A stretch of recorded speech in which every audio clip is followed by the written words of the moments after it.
لا تدرکہ الابصار وہو یدرک الابصار وہو اللطیف الخبیر، سورہ نمبر 6 آیت نمبر 104۔ اسے کوئی نگاہ نہیں پا سکتی لیکن وہ سب نگاہوں کو پا رہا ہے، وہ بڑا ہی باریک بین اور باخبر ہے۔ اس موضوع پر ان تصریحات کی چنداں ضرورت نہ تھی، اس لیے کہ صفات خداوندی کے متعلق جو کچھ قرآن کریم میں مذکور ہے اور جتنا کچھ سابقہ اوراق میں لکھا گیا ہے، اس کے بعد کسی صاحب بصیرت کو یہ بتانے کی ضرورت ہی باقی نہیں رہتی کہ اللہ کی ذات تمام محسوس نسبتوں سے منزہ و معرہ ہے۔ لیکن بائیں ہمہ ان اشارات کی ضرورت اس لیے سمجھی گئی کہ قرآن کریم کے ان مقامات کے متعلق دل میں کوئی کھٹک باقی نہ رہے، اور یہ حقیقت واضح طور پر سامنے آ جائے کہ قرآن کریم میں جہاں کہیں بطور پیرایہ بیان خدا کے متعلق ایسے الفاظ آئے ہیں جو انسانی اعضاء پر دلالت کرتے ہیں، ان کا صحیح مفہوم کیا ہے۔ ذات باری تعالیٰ کے متعلق قرآن کا واضح ارشاد ہے کہ لیسا کمثلہ شیء، اس کی مثل کوئی شے نہیں، اور یہی اس باب میں حرف آخر اور قول فیصل ہے۔ حقیقت یہ ہے کہ وہ تو خدا کی ذات ہے، خود انسانی ذات بھی جسم اور اعضاء کی نسبتوں سے دور ہوتی ہے۔ ذات، پرسنالٹی محسوس شکل میں ہو ہی نہیں سکتی، اسے تو صرف اس کی صفات سے پہچانا جاتا ہے۔ ذالکم اللہ، یہ ہے اللہ، ربکم لہ الملک لا الہ الا ہوا فانا تصرفون، سورہ 39 آیت نمبر 4۔ تمہارا رب نشو و نما دینے والا، سارا اقتدار اسی کے لیے ہے، اس کے سوا کوئی الہ نہیں، سو تم کدھر بھٹکتے پھر رہے ہو۔ قرآنی تعلیم کی بنیاد ہے لا الہ الا اللہ۔ یوں تو یہ 4 لفظوں کا چھوٹا سا جملہ ہے، لیکن غور سے دیکھیے تو کائنات کے چاروں گوشے سمٹ کر اس کے اندر آ گئے ہیں۔ کوئی ایسی ہستی نہیں جس کے قوانین کی اطاعت کی جائے، مگر ہاں ایک اللہ کی ذات۔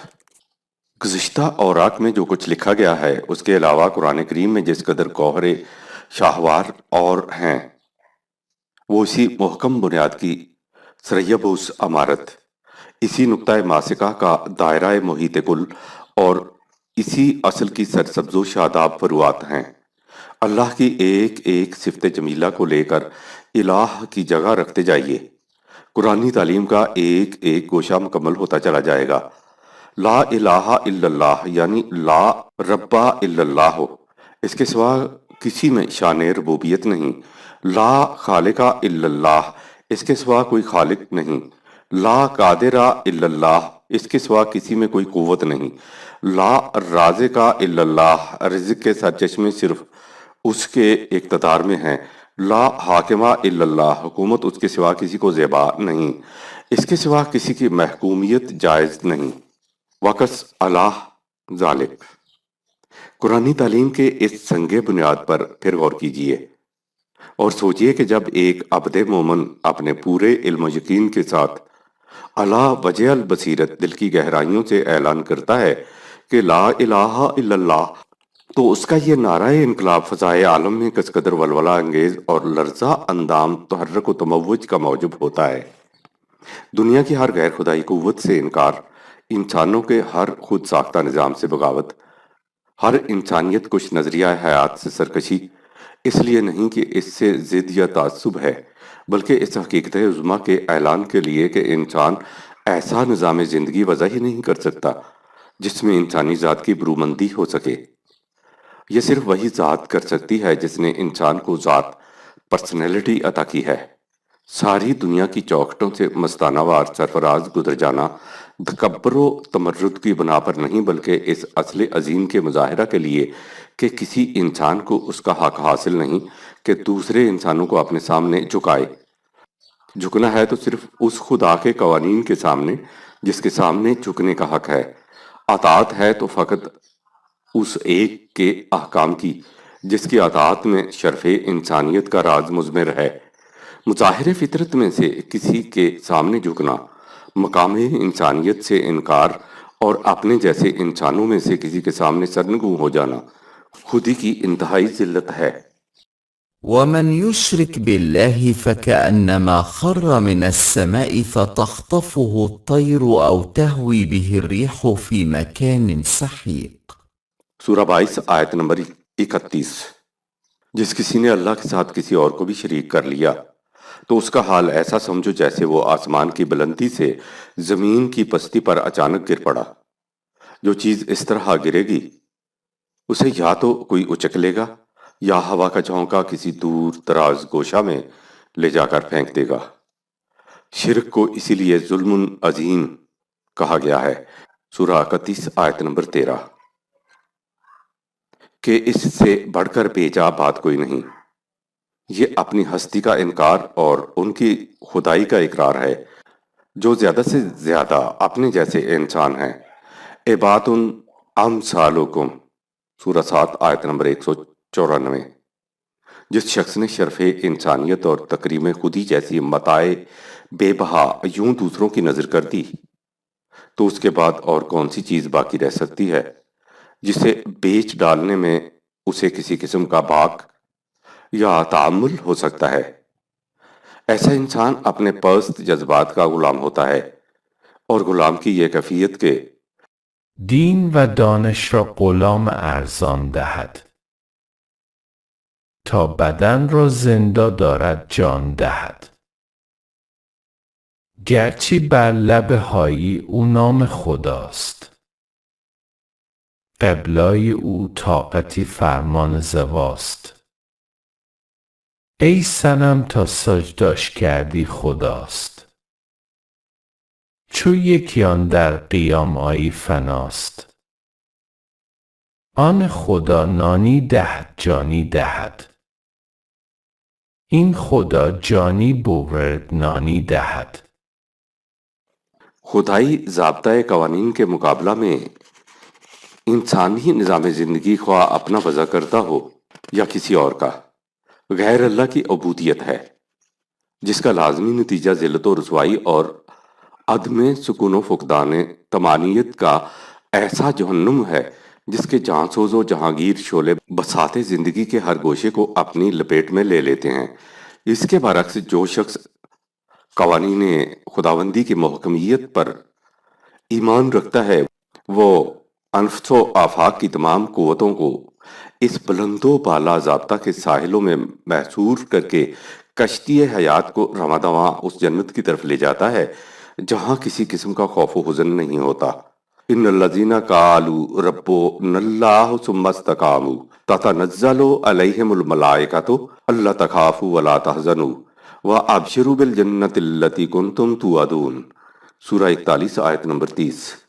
یقیناً جن سعادت مند لوگوں نے یہ اقرار کر لیا کہ ہمارا رب اللہ ہے اور پھر اس ایمان پر جم کر کھڑے ہو گئے تو ان پر تسکین و طمانینت کے علمبردار ملائکہ نازل ہوں گے جو کہیں گے کہ مت خوف کھاؤ اور بالکل نہ گھبراؤ اور اس جنت کی بشارت لو جس کا تمہارے ساتھ وعدہ کیا گیا ہے۔ اللہ پر ایمان اور ہر غیر اللہ قوت سے انکار، یہ ہے راز زندگی، یہ ہے اصل حیات۔ فَمَن يَكْفُرْ بِالطَّاغُوتِ وَيُؤْمِن بِاللَّهِ فَقَدِ اسْتَمْسَكَ بِالْعُرْوَةِ الْوُثْقَىٰ لَا انفصام لَهَا وَاللَّهُ سَمِيعٌ عَلِيمٌ، سورہ 2 آیت نمبر 256۔ جو کوئی طاغوت غیر خدائی قوتوں سے انکار کر دے اور اللہ پر ایمان لے آئے تو بلا شبہ اس نے ایک ایسا مضبوط سہارا تھام لیا جو ٹوٹنے والا نہیں۔ یاد رکھو اللہ سب کچھ سننے والا جاننے والا ہے، لیکن ایمان وہی ایمان ہے جس کا سرچشمہ دل کا یقین اور جس کا مظہر انفرادی پاکیزگی سیرت و کردار اور اجتماعی نظام حیات ہو، نہ وہ جو محض زبان کی جنبش تک محدود ہو کر رہ جائے اور انسان کی عملی زندگی اس کی تکذیب کر رہی ہو۔ اس قسم کے جسد بے روح کی قیمت کیا ہے؟ اگر زاں کے بے پرواہ درون او نہیں گردد بچشم کوہ سیناوی نبرزد با پرکاہ۔ اقبال۔ جیسا کہ شروع میں لکھا جا چکا ہے، اللہ کی ذات کی معرفت انسانی ہدایہ ادراک سے ماورا ہے۔ اس نے انسان کو اپنے متعلق جس قدر علم دینا چاہا وہ ان صفات کے ذریعے دے دیا جو قرآن کریم میں مذکور ہیں۔ اس لیے ہم اللہ کے متعلق جو کچھ بھی جان سکتے ہیں وہ اتنا ہی ہے جتنا قرآن بیان کرتا ہے۔ اس کے علاوہ اور کوئی ذریعہ ایسا نہیں جس سے ہم خدا کی ذات کو پہچان سکیں۔ یا اس کے متعلق علم حاصل کر سکیں۔ یہی ایک عبد مومن کے لیے علم کا آخری نقطہ اور معرفت کی آخری حد ہے۔ اس سے آگے نہ بڑھا جا سکتا ہے اور نہ بڑھنے کی کوشش نتیجہ خیز ہو سکتی ہے۔ اسلام ایک سیدھا سادہ صاف و شفاف نصاب تعلیم و ضابطۂ عمل ہے۔ اس میں نہ بے مقصد فلسفیانہ نقطہ آفرینیاں ہیں، نہ بے مطلب عالم خیال کی قیاس آرائیاں۔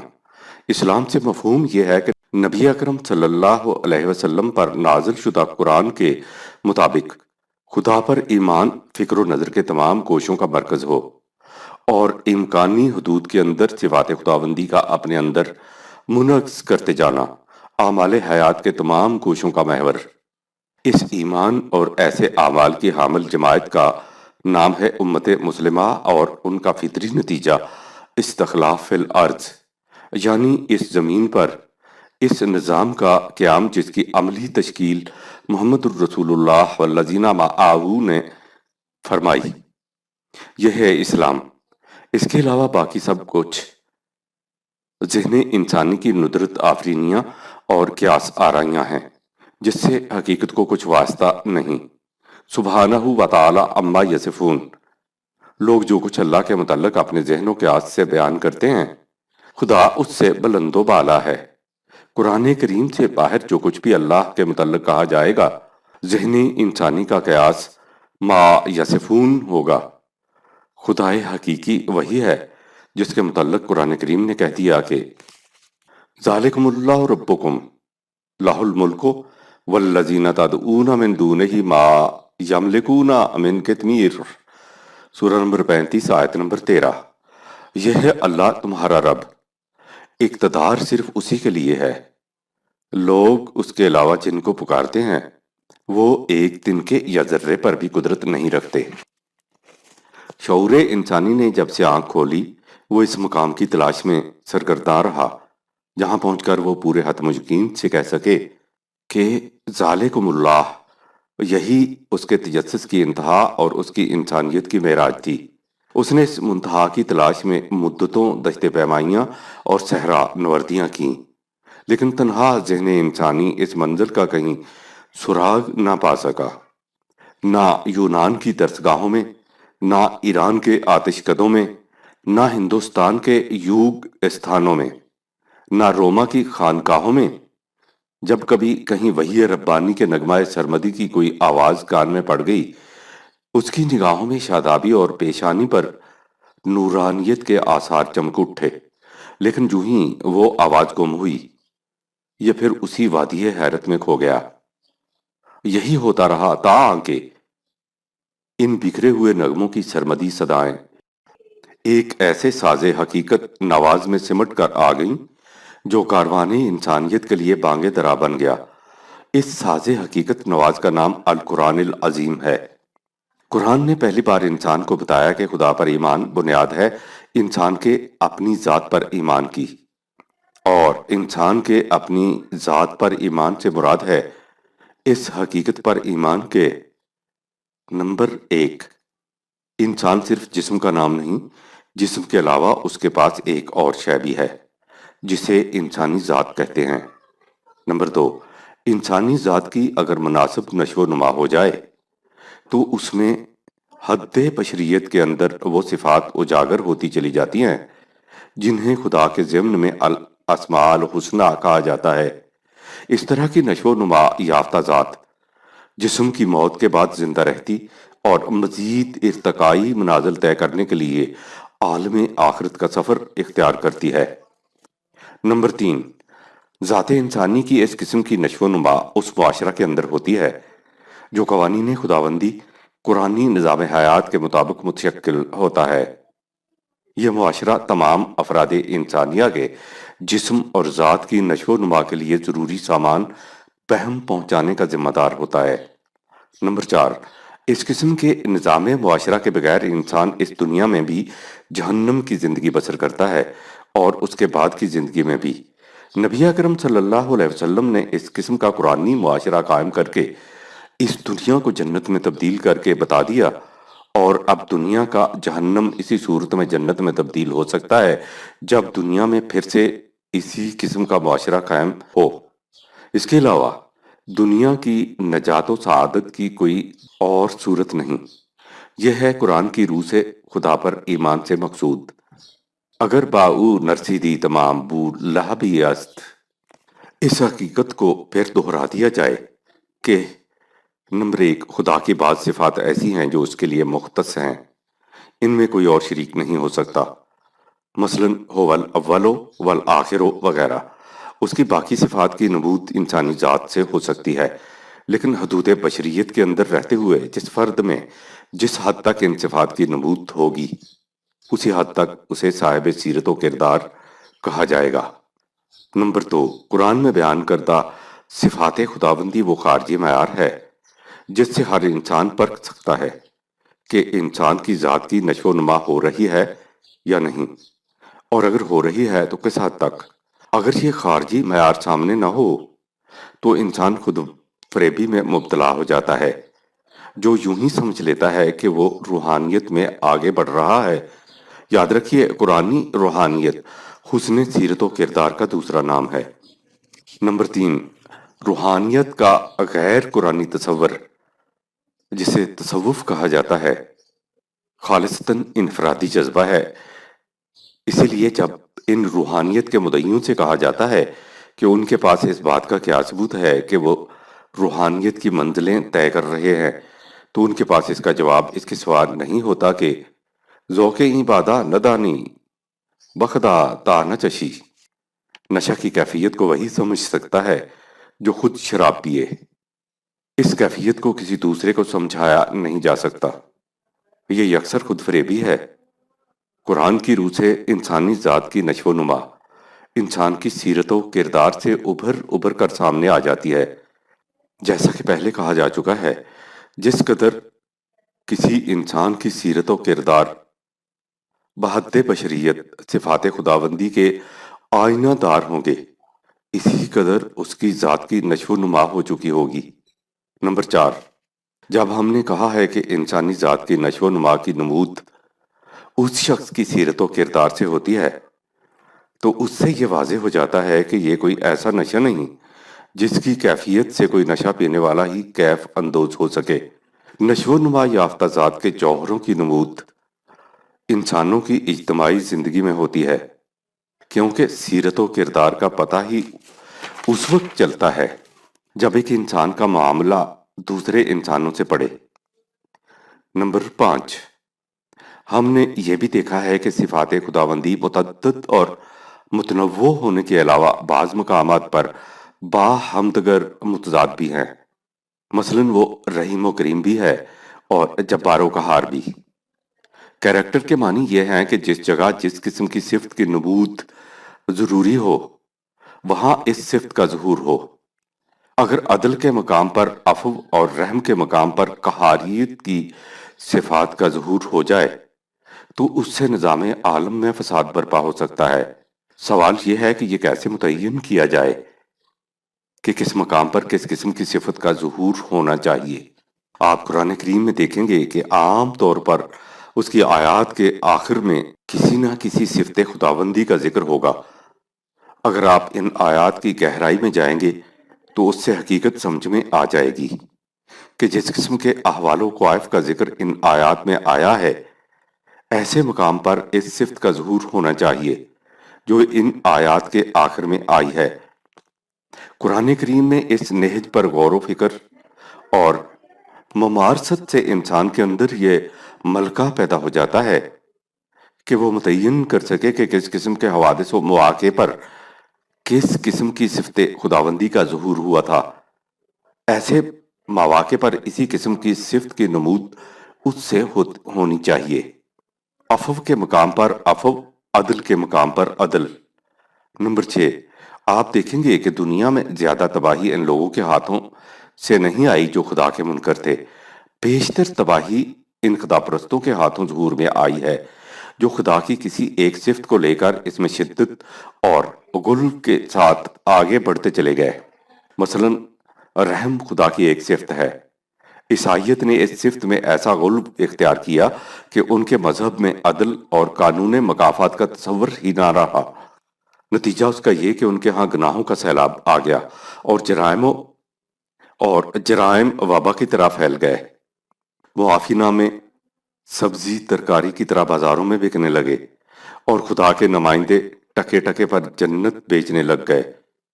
یہ تھا صفات خداوندی میں وہ مسلک غلو و تشدد جس سے روکنے کے لیے قرآن نے کہا کہ وَلِلَّهِ الْأَسْمَاءُ الْحُسْنَى، صفات خداوندی اپنا پورا پورا توازن حسن لیے ذات خداوندی میں مرکوز ہیں۔ فَادْعُوهُ بِهَا، خدا کو ان صفات کا توازن برقرار رکھتے ہوئے پکارو۔